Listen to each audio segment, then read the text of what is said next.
Yesu ashimwe bakunzi abantu bakurikira Blessing Center TV, twongeye kubaha ikaze. Reka dutangire dusenga. Mana, turagushimye kuko ari wenyine uduhaye uyu mwanya wo kugeza ijambo, kugeza icyo watubwiye ku bwoko bwawe. Turakwinginze rero ngo dutangirane nawe kandi dusoze turi kumwe nawe, ndetse n'abadukurikira cyangwa bazadukurikira nabo bazahabwe umugisha muri iri jambo ryawe. Turabigusabye mu izina rya Yesu Kristo umwami n'umucunguzi wacu, amen. Twongeye kubaha ikaze kuri Blessing Center TV, kandi tubabwira yuko twifuje twumvisha Imana iduhatira kuvuga kuri iyi teme, kumenya ibihe wagenderewemo, kumenya ibihe wagenderewemo, kumenya ibihe wagenderewemo.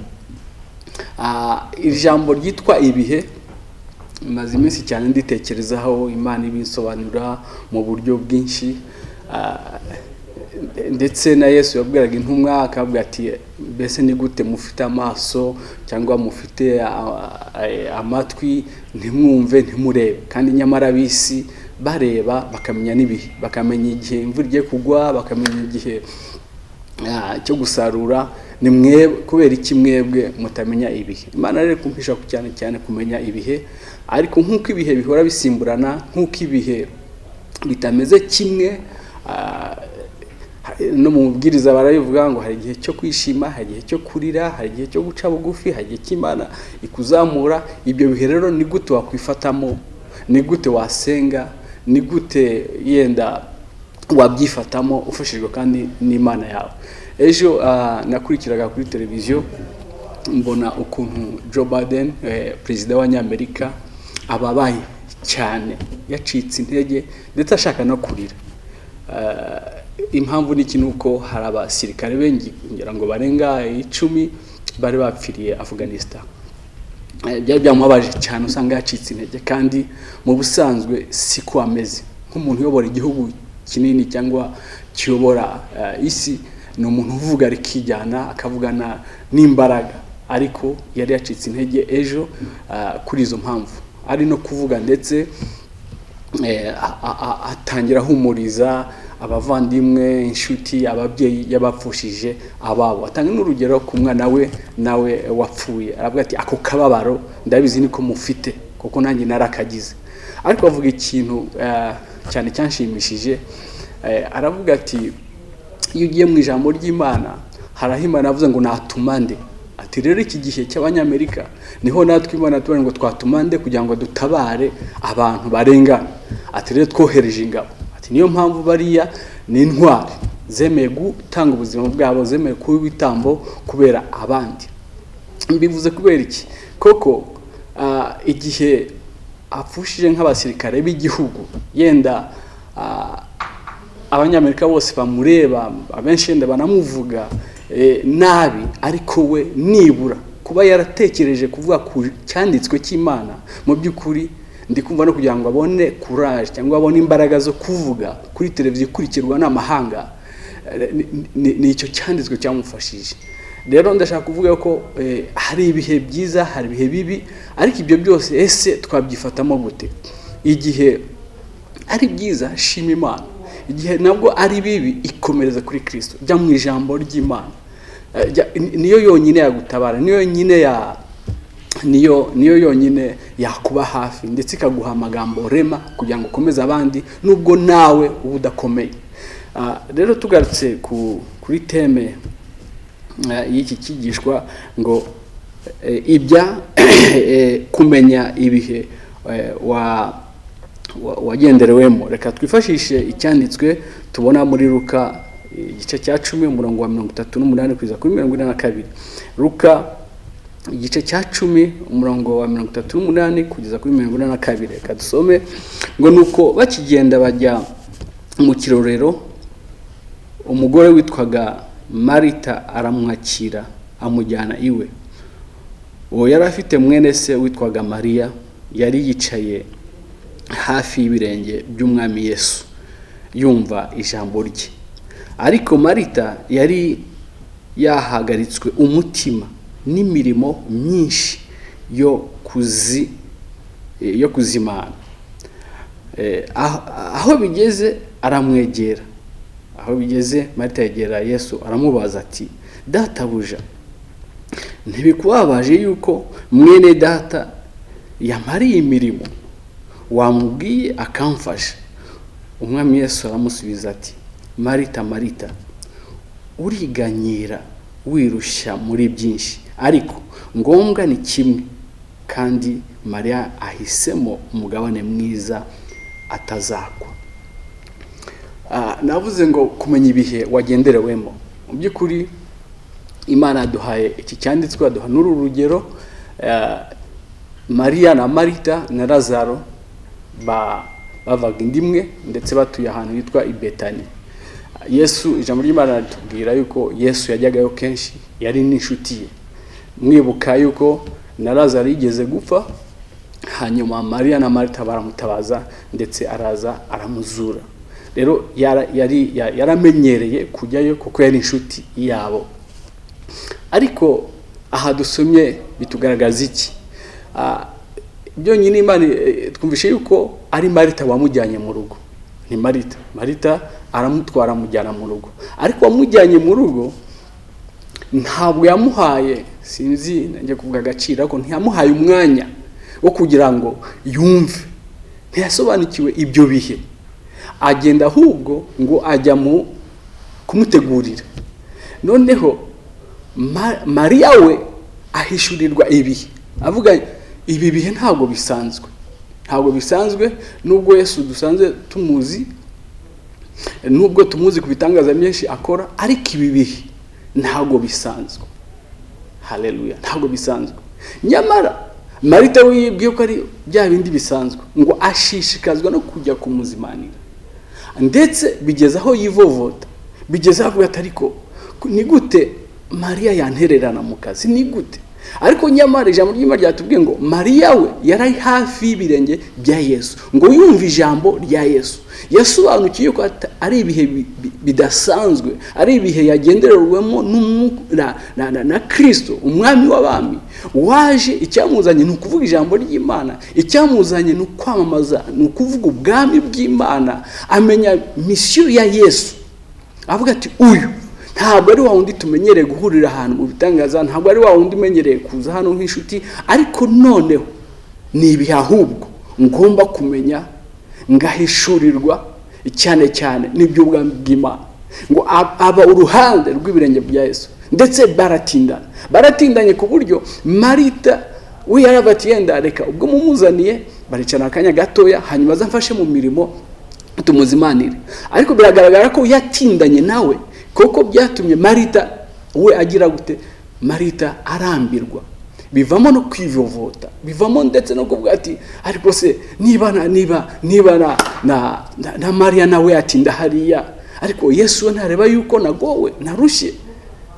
Aha yenda ndatekereza yuko na Yesu yaje yenda batanamwiteguye, kuko iyo baza kumwitegura yenda undi ntabwo ari kuvunika. Rero byabaye ngombwa ko ahagera, akajya mu mafiga, akajya muri cuisine, agatangira gukora akazi kose. Noneho bizamwo no kuvunika, ariko akavunika wenyine. Noneho bimwanga mu nda, aragenda abwira umwami Yesu ati, mwami Yesu, ariko wowe ntureba yuko mvunika? Ntunabireba? Ntiwashoboraga no kumureka yenda mugakomezana nyuma? Haleluya. Nkunda ukuntu Yesu yamusubije, avuga ati ni gute uhagaritse umutima, ni gute ubushwa n'imirimo myinshi? Ababwira inshuti za Yesu,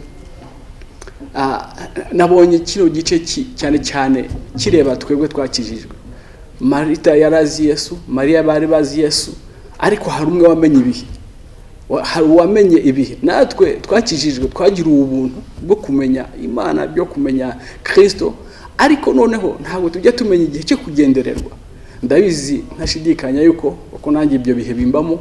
Hari igihe nshaka gusenga, nashaka no gusenga isaha bikananira, ugaterwa n'igitotsi, ukumva n'amasengesho hari aho aterengana plafo, hari ihundanirwa. Ariko hari n'igihe ugendererwa ukavuta ngiye gusenga isaha imwe, ariko noneho kuko wagenderewe n'Imana, wagenderewe n'Umwuka Wera, ukumva n'ubwiza bw'Imana, ukumva urashaka gukomeza, urakomeza, bakaguhamagara yenda ngo ahubwo uzane unafungure ku meza, ukumva wowe ibiryo ntacyo bikubwiye, ugakomeza, ugasenga. Shuti, nugera muri ibyo bihe ntuzareba amasaha, ni umwanya noneho, ni umwanya wagenderewe. Komeza niyo Mana yawe, komeza. Byagiye bitubaho cyane, tukajya nko muri veye mu makesha, mukavuga ngo tugiye turatangira amasaha neza nijoro, twajya twese dufite amamodoka, turava mu masaha 9 saa 10, ariko hagiye twagenderwaga n'Imana, ugasanga ntitumenye ko bwanakeye, tukava ahantu na saa 3, ariko twahavanaga ibyiza, twahavanaga umunezero, ibyishimo, twahavanaga amasezerano. Icyo yenda wasenge, icyo wasengeraga imyaka myinshi, ugasanga kubera Uwiteka yakugendereye akaguha n'ishurirwa y'ukuntu wabikora no guhishirwa. Nshuti, iminsi yose uko ibisikana ntabwo ari kwisa, ntabwo ari kwigendererwamo kimwe, nubwo isa nkaho isa kuwa mbere, kuwa kabiri, kuwa gatatu, kuwa kane bikagenda bisubirwamo, ariko umunsi wayo, ijambo ry'Imana ngo chaque jour suffit sa peine, ngo umunsi wayo ufite ibibazo byayo cyangwa n'imigisha yayo. Nicyo gituma rero ni twebwe tugomba gushishoza, tukamenya ibihe. Ese ni ibihe byo kugeragezwa, tugasenga cyane. Ese ni ibihe by'ibisubizo, tugasenga ariko twishimye. Haleluya, haleluya. Iyo tugiye muri iyi periode ya COVID-19, COVID-19 nayo ni ibihe turimo, kandi byinshi twaratunguwe n'ibi bihe. Ariko ikibazo so gutungura, ikibazo ahubwo tubyifashemo gute? Ndibaza yuko tugiye tureba ibihe twamenya tuti muri COVID-19 ibintu byagenda, ukagenda ugurisha ibintu, ukagenda witabaza n'ibyo kugira ngo ushobore kubaho, ariko noneho shaka Imana cyane. Ni ibihe byo kwikomereza kuri Kristo, n'igihe byo kutava ku Mana. Ariko abantu batagenzura ibihe, abantu batamenya ibihe turimo, niho usanga abenshi ntibagisenga, abenshi basigaye bibaza ngo ese Imana iriho ko yadutereranye, abenshi bavuye no mu w'Imana, kandi nyamara yenda Imana irashaka guforma ingabo, igashaka guforma ingabo kubera ibibazo. Ingabo zikomeye ndetse n'ingabo z'isi ntabwo zitinya ibibazo, ndetse ahubwo zibona amalanche, zibona amapeta kuko zatsinze urugamba. Ejo nabonye umukozi w'Imana nigeze gutumira hano muri church, hano muri Eglise, muri Blessing Center Church, watugejeho ijambo ryiza cyane, ariko hari inshuti ye inyohereza kuri WhatsApp ukuntu byamunaniye, ubu kaba noneho yarabivuyemo, bamufotora, mbona iyo foto ye ari muri kabutike. Ariko umuntu wasengaga, umuntu wavugaga ijambo, abantu bagakizwa, ariko noneho kubera nyine COVID-19 birashobora kuba yenda Eglise bayifunze, church bayifunze, birashobora kuba ubushobozi yenda bwagabanutse, ajya muri boutique. Namubonye ndasenga ntimana, birashobora ko yabigiyemo kubera ubushobozi, ariko ubutumwa bumurimo, ijambo ririmo, Mana agira uko bigenza. Hano hanze rero byarivanze, ariko ndashaka kubwira wowe nkurikira, birashoboka pe ko uri mu bibazo, birashoboka ko hari ibintu bitagenda, ariko ikomereze kuri Kristo, ikomereze kuri Kristo, menya ibihe. Ariko hari n'abandi nabo muri COVID-19, hari n'abandi nabo babonye amahirwe, babonye opportunity yo kugira akazi, utubizi 2, 3, 4, 5, baba busy, bava ku Mana. Ndashaka kubwira yuko nawe iyo busy ntabwo icyo gisobanura. Shima Imana kuko ufite akazi kenshi, ariko noneho gira umwanya wo gushima Imana, kuko ibyo ufite ntabwo ari uko uri umunyabwenge, ntabwo ari uko utekereza kurusha abandi, ntabwo ari uko sinzi ukora kurusha abandi, ahubwo n'ubuntu bw'Imana. Rero ni byiza ko ufite utuzi 2, 3, 4, ni byiza, ariko shima Imana, ndetse kandi wahawe umugisha ku buntu bw'Imana, bera umugisha abandi. Nikibabaje hari n'abandi batabimenya, batamenya ibihe barimo. Nageze ku muvandimwe umwe, abana be bose bararangije muri COVID-19, igihe bamwe yenda bagurisha utumodoka twabo babeho, bagurishe uduparcelle tubanza ngo babeho, ariko wowe nasanze ari umugore afite imodoka, nawe afite imodoka, n'abana bane bose bafite imodoka. Ariko icyambabaje nuko batishimye, batanezerewe. Ntabwo bishimye, ntabwo banezerewe. Kandi nyamara bakagombye gushima Imana ko ntacyo batanze, ahubwo bakabera umugisha abandi. Ntabwo bazi yuko ahubwo hariho n'abagurisha utumodoka twa kugira ngo babeho. Ndashaka rero nshuti, ntashaka kubatindira cyane, dusobanukirwe ibihe. Ngarutse hariya twasomye ku bya Mariya na Marita, mu by'ukuri Yesu yaraje, ariko Mariya ahishurirwa ibyo bihe, kandi ibihe bidasanzwe, ngo amuguma ku birenge. Aravuga ngo atangira kumva amagambo meza yavaga muri Yesu. Murabizi Yesu cyamuzanye, yazanywe no kutubwira ijambo ry'Imana, yaje no kwamamaza ubwami bw'Imana, yaje kutwereka inzira n'ukuri, niwe nzira n'ukuri n'ubugingo, niwe.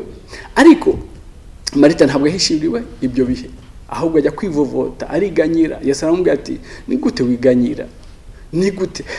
Impamvu ijambo ry'Imana tuvuga ngo mwese murushye muremere muzi wanjye mbaruhure. Uruhure yari yageze iwabo.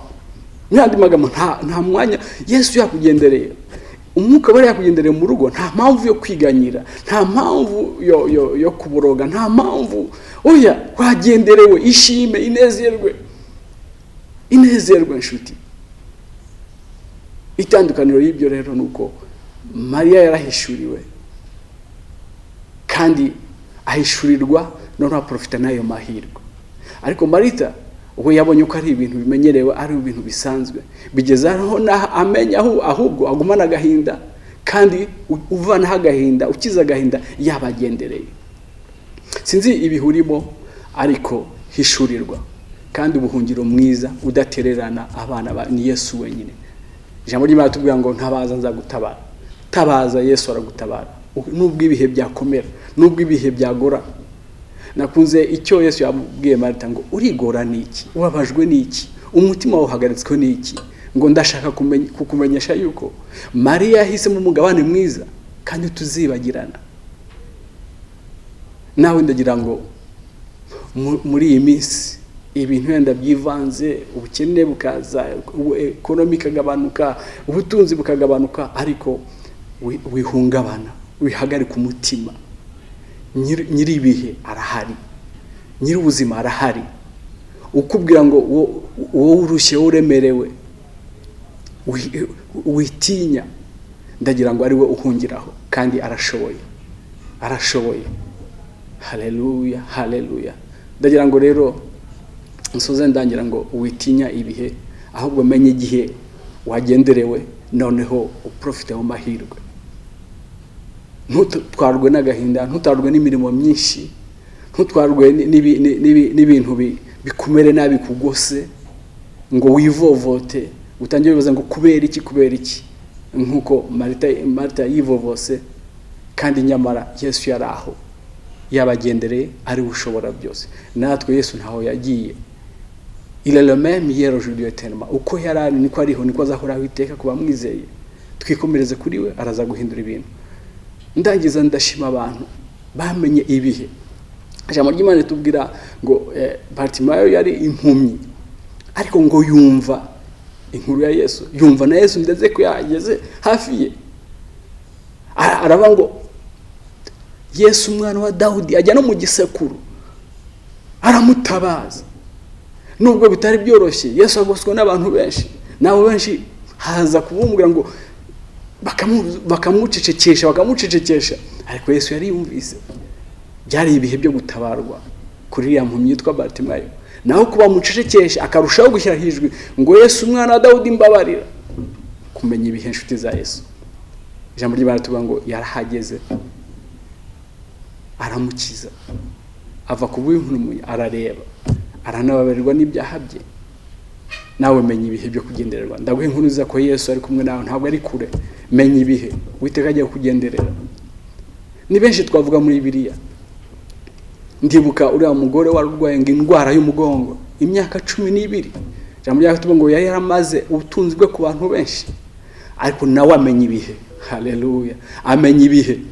Ngo Yesu aza kumva gusa amakuru ya Yesu, aza kubona abantu bari inyuma ya Yesu, ngo arigambira, ariko ngo aravuga ngo nubwo ari benshi, ndagenda nifofira nirukanka ngo nkore ku kinyitage gusa, ngore ku mwenda gusa, nkore ku kanzu yo gusa. Haleluya, arabigambirira.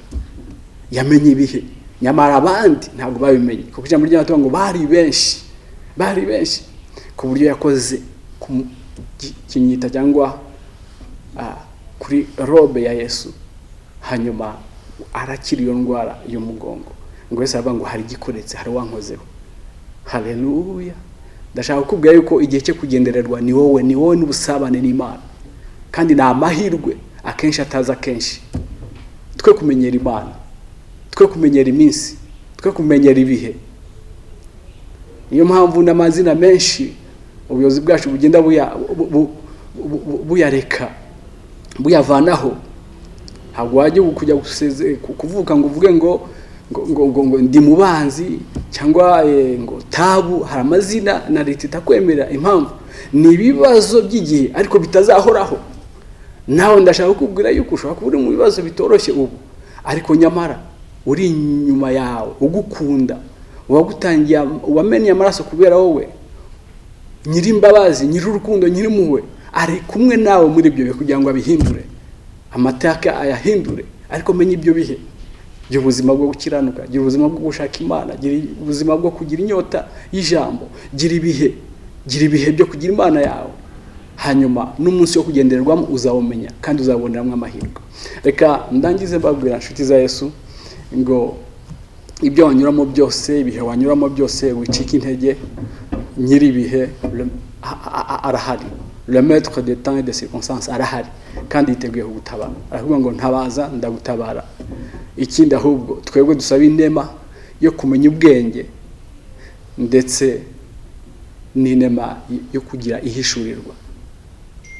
N'ubwenge Salomoni yasabye umwe ubwenge, kandi Imana yabumuhaye, agenderamo neza mu bihe byo kuyobora abana ba Isiraheli. Dusaba ubwenge bwa bundi buva ku Mana, sagesse, wisdom, kandi dusabe n'ihishurirwa. Mu bihe turimo ushaka Imana cyane, iraza kuhishurira ukuntu uza kubivamo, kandi Uwiteka araza kuguha umugisha. Reka ndangize mbasengera, kandi Uwiteka niwo kwizerwa. Mbasabira cyane ngo mugire wa mutima wari muri Mariya, ahubwo mwe gutwarwa no kwiganyira n'imirimo myinshi tuba mwivovota nk'ibya Marita. Ariko kandi nababwiye ngo Marita yaramaze kumenyera Yesu. Nimusoma neza ibyanditswe, igihe Yesu yavuga ngo Marita humura, Lazaro azazuka, undi ntabwo yagize ako kanya yavuga ngo ndabizi ngo azazuka mu minsi y'imperuka. Undi avuga ati ni ngewe bugingo, ni ngewe kuzuka.